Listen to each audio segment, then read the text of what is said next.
Otra pregunta que les propongo esta mañana, tarde ya, 12:07, es preguntarnos un poco por innovación y tecnología como los elementos claves de la educación del Bicentenario. Se habla mucho de innovación, pero ¿innovación para qué? ¿Innovar para ir hacia dónde? ¿Innovar para crear? ¿Innovar para producir? ¿Innovar para insertarnos en el mercado? ¿Innovar para ser más felices? ¿Innovar para qué? Bueno, les propongo un debate interesantísimo con nuestros invitados que se los presento a continuación. Nos acompaña el señor Jaime Montes García, presidente del Consejo de Administración de FONDEP. Señor Montes, ¿cómo está? Bienvenido. Un gusto conversar con usted. Muy buenas tardes. Muy buenas tardes, un gusto también para nosotros como FONDEP estar presente en este importante programa. Encantadísimo, profesor. También está con nosotros Fidel González Quincho, consultor en educación y gobierno digital. Señor González, ¿cómo está? Gracias por acompañarnos. Muy buenas tardes. Muy buenas tardes, estimado Carlos Cornejo, muchísimas gracias por participar en este interesante programa Escuela Abierta, que promueve la derrama magisterial.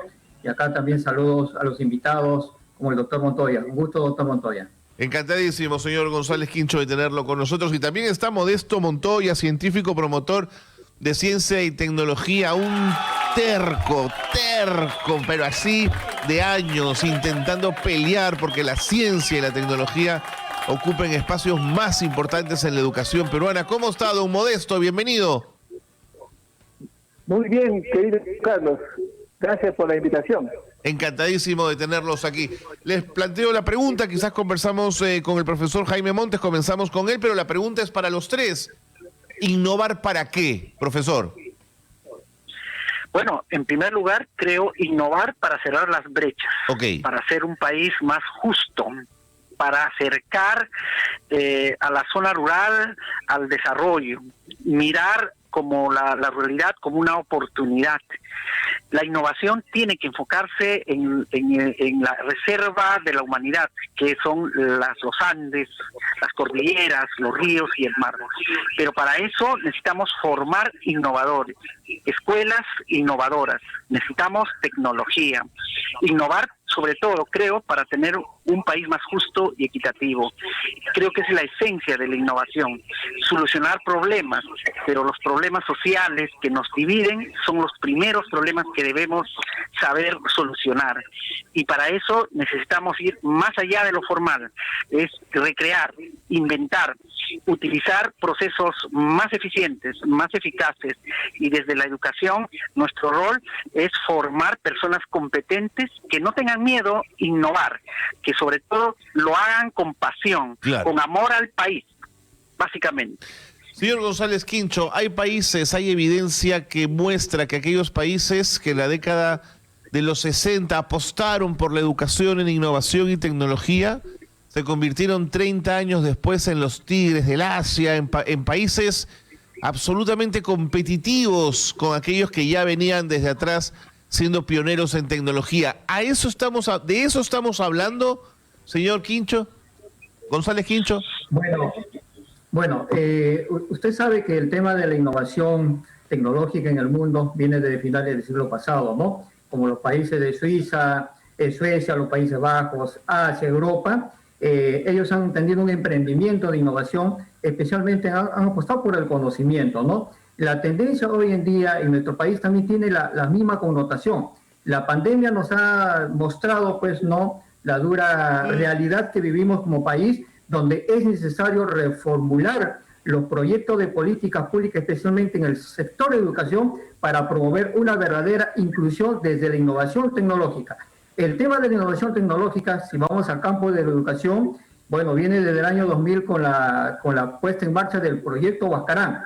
Ha pasado de 2000 a 2019, que hemos visto que todavía tenemos grandes debilidades, que necesitamos acortar la brecha de la innovación tecnológica en el país, ¿no? Porque hacer innovación, ciencia y tecnología, eso implica que tenemos que apostar por grandes cambios desde la educación. ¿Y esto qué implica? Hacer una reingeniería en la educación. Es necesario hacer un replanteamiento de la currícula nacional de la educación básica regular hasta la educación universitaria, porque tenemos que educar justamente para impulsar el conocimiento. Y para impulsar el conocimiento significa, pues, necesariamente grandes cambios desde el punto de vista de la pedagogía, porque hoy en día hablamos de pedagogía invisible, hablamos de pedagogía inmersiva, hablamos ya de la pedagogía líquida, hablamos netamente pues de nuevos entornos, ¿no?, mediados por tecnología que hoy día se aplican al campo de la educación. Entonces es necesario gestar este gran cambio, pero para eso se necesita hacer un cambio sustancial de lo que la planificación curricular o la currícula que tenemos en el Ministerio de Educación,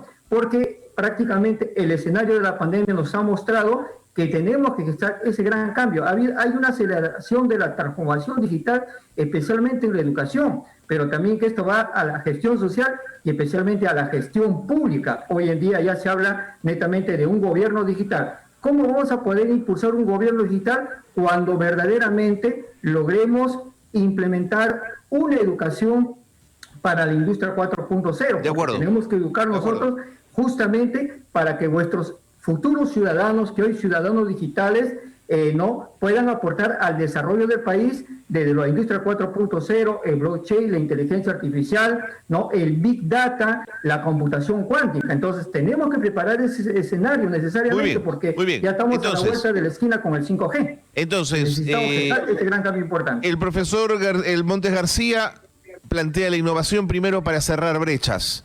El señor González Quincho plantea la necesidad de introducir innovación en educación para dar saltos, como por ejemplo hacia vivir en un gobierno digital, bajo un gobierno digital. Profesor Montoya, usted cuando reflexiona sobre innovación, ¿en qué está pensando? Bueno, un poco para complementar lo que dicen nuestros colegas, voy a tratar la innovación en un campo tal vez un poco insospechado, la innovación política. En estos tiempos se habla mucho del modelo, ¿no? El modelo que vivimos. Si nosotros estudiamos la historia, tenemos que comprender que el modelo que vivimos ha sido construido sobre la base de la colonia española, ¿no?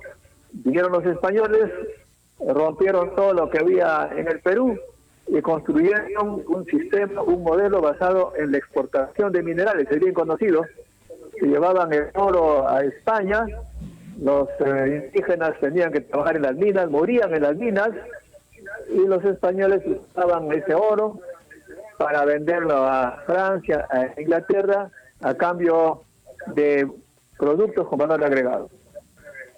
Ese modelo hasta ahora existe en el Perú.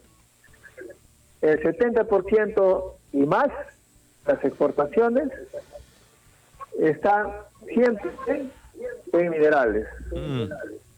Y el modelo que se instala es justamente para fortalecer ese sistema, porque tenemos un complejo, ¿cierto? Lo único que podemos hacer es regalar los minerales al extranjero.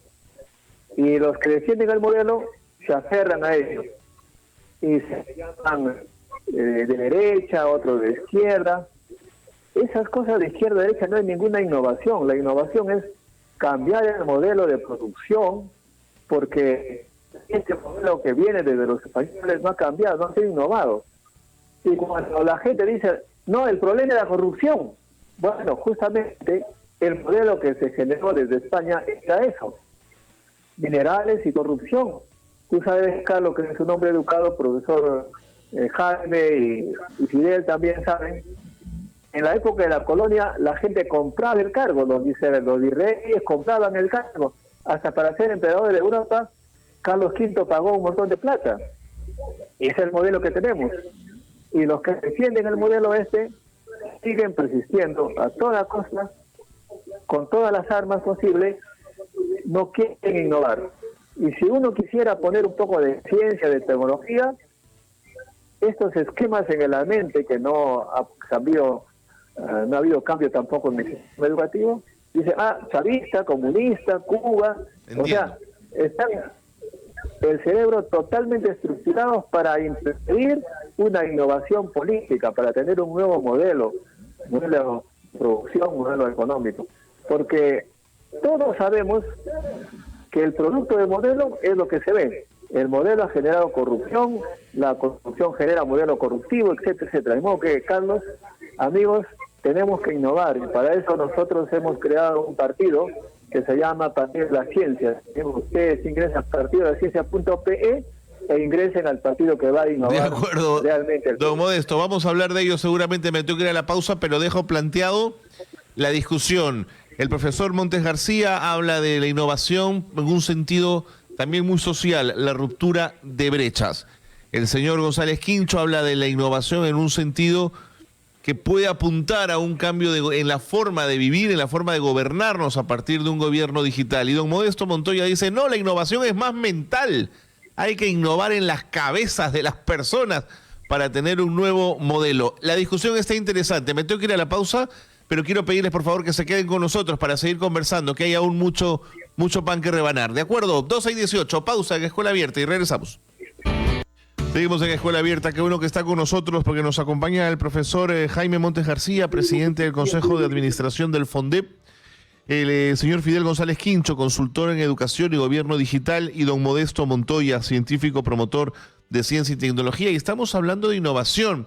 Y en ese sentido, profesor Montes García, me preguntaba también si queremos lograr un esfuerzo en innovación y ponemos toda la carne en educación, me da la sensación que hasta podría ser insuficiente. ¿Por qué? Porque creo que la innovación tiene que ver con un ecosistema en la innovación. No solo podemos ponerle a los profesores en sus manos la responsabilidad de la innovación. Tendría que ser multifactorial, tendría que venir, la academia tendría que cambiar el chip de nuestros profesores, por empezar por ahí, por ejemplo. Efectivamente, necesitamos primeramente para atender esa complejidad un Estado que aprende, un Estado que evolucione, un Estado que vaya siendo consciente de la diversidad de nuestro país. Es increíble que, por ejemplo, podemos estar pensando todavía las plazas docentes como si todas las zonas y todas las escuelas tengan el mismo ecosistema. Por ejemplo. Necesitamos modelos de servicios distintos, modelos de servicios que no tengan el mismo horario, la misma estructura de escuela, las mismas jornadas, los mismos contenidos. Y eso requiere de un Estado que vaya creando, innovando, evaluando, escalando. No lo tenemos. ¿Hemos iniciado como país? Sí, por supuesto. Ya tenemos una política de transformación digital, tenemos ya con menos temor oficinas de innovación, Fab Labs, que se están insertando, pero es insuficiente. Otro elemento clave es que innovar es mirar interdisciplinariamente, así es, intersectorialmente, interinstitucionalmente, pero sobre todo interculturalmente, porque la innovación, más que procesos, más que proyectos, y muy bien lo dice el maestro Montoya, la innovación es una decisión. Y en este país, lo importante es que sea una decisión consensuada y colectiva. Las innovaciones funcionan cuando los actores se encuentran apasionados, comprometidos con sus resultados y conscientes de los errores y ensayos que se va a ocurrir de todas maneras. Pero la innovación también funciona cuando cada uno de nosotros cumple su papel y su rol. Eso creo que va a funcionar en este país del Bicentenario si nos ponemos de acuerdo y pues somos conscientes que ser diferente es una oportunidad para innovar. Correcto. Ser diverso es una oportunidad para innovar. Correcto. Y en ese sentido, señor González Quincho, habrá quienes nos estén escuchando y dirán, sí, claro, pero innovar es muy caro. Y mientras es caro, postergamos y postergamos la decisión de tomar de verdad el toro por las astas y enfrentar el tema de la innovación en nuestro país. ¿Es caro innovar? Bueno, cuando hablamos del tema de innovación en el campo de la educación, la innovación tecnológica, que ya lo estamos viviendo no aproximadamente desde el año 2000, en realidad mayormente lleva a la experiencia que tiene el profesional que tiene que asumir este gran reto. Como estoy viendo en pantalla, hace un momento he visto, ese proyecto de innovación de la inclusión de la tecnología en el aula viene desde el año 2000-2014 que lo estoy poniendo pues a disposición y estoy experimentando con la tecnología, dejando de lado los paradigmas tradicionales que por lo general vivimos todos los maestros, ¿no? Y la pandemia nos los ha demostrado. Mire, el Ministerio de Educación del año 2000 al 2019 hemos visto que ha tenido todavía grandes dificultades de apostar por la innovación.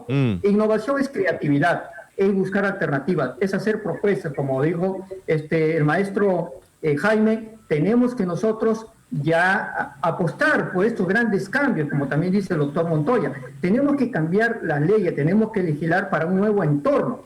Entonces, la innovación prácticamente simplemente hay que tomar decisiones desde política pública del Estado, del sector de educación. Totalmente. Y si queremos realmente impulsar la verdadera transformación cultural y social del país, tenemos que hacerlo a través de una educación, pero una educación mediada por la tecnología.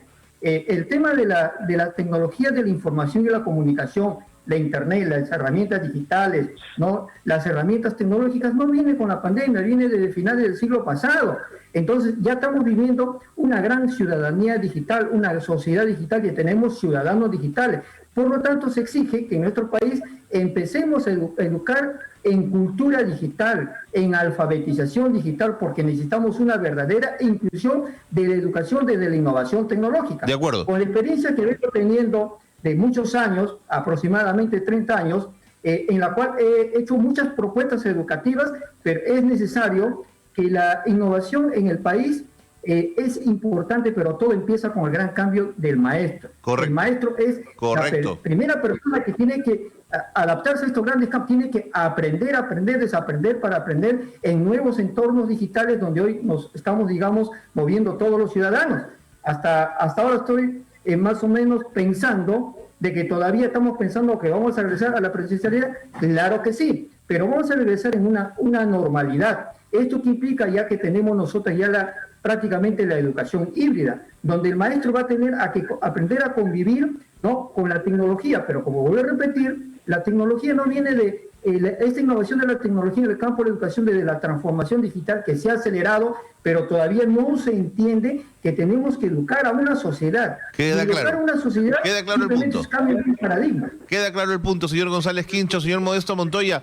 Fíjese que los dos verbos que más he escuchado en esta conversación son tenemos que, debemos que, hay que ir hacia, no sé, pero la pregunta es ¿y por qué no lo hacemos? Si el diagnóstico es tan claro.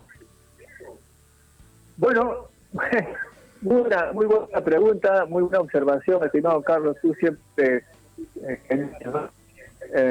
nosotros, los científicos que regresamos del extranjero en los años 80, nos dimos cuenta que el Estado no le interesaba la ciencia era ninguneada. ¿Te acuerdas? Me hacías algunas entrevistas en esa época. Claro. Y tú has dicho, soy terco, persistente. Pero no solamente éramos terco, persistentes diciendo qué hay que hacer, sino que hacíamos. Justamente he escogido el fondo para que ustedes ven, hay dos niños, acá, son niños de los años 90, que dijimos, esos chicos tienen que entrar en la modernidad. Hicimos un gran esfuerzo y niños como estos, que son muchos, se formaron con una nueva manera de educar, con laboratorios, con nueva tecnología, para que la conozcan desde pequeñitos. Bueno, el resultado es que el más pequeñito, por ejemplo, ahora tiene una gran empresa de tecnología de inteligencia artificial, Big Data, la web de las cosas, pero desafortunadamente no está en el Perú, está en el extranjero. Los dos chicos están en el extranjero llevando una vida realmente soñada para muchos peruanos. O sea que fue un éxito para ellos seguir esa formación innovadora desde los 90. Pero ¿qué pasa con el Perú? Como dije, como el modelo sigue el mismo, se da prioridad a los minerales, etcétera, etcétera, etcétera, no hay lugar para estos chicos, se van al extranjero. De modo que por más que hagamos innovación en nuestro lugarcito, si el Estado no se innova, simplemente estamos formando cerebros para enriquecer más a los países ricos que sí han comprendido y lo reciben las puertas abiertas y le dan todo el apoyo para crecer ellos y también el país que lo recibe. De modo que es urgente que haya una innovación en el Estado. Nosotros decidimos apostar por Pedro Castillo porque era el único candidato que hablaba de ciencia, tecnología para dar valor agregado a los minerales. Pero hay una oposición tremenda que quiere seguir en el mismo modelo que se llama primario exportador, con desigualdades, corrupción, etcétera, etcétera.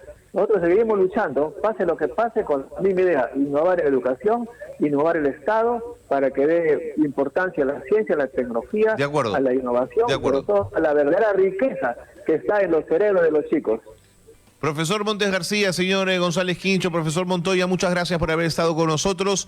Cada una de sus opiniones ha sido muy valiosa en un debate que no debe acabar, pero el tiempo se nos acaba y hay que dejar de hablar de innovación y hay que ponerla en práctica, apostar por ella y mirar al futuro. Muchísimas gracias a los tres por haber estado con nosotros en Escuela Abierta.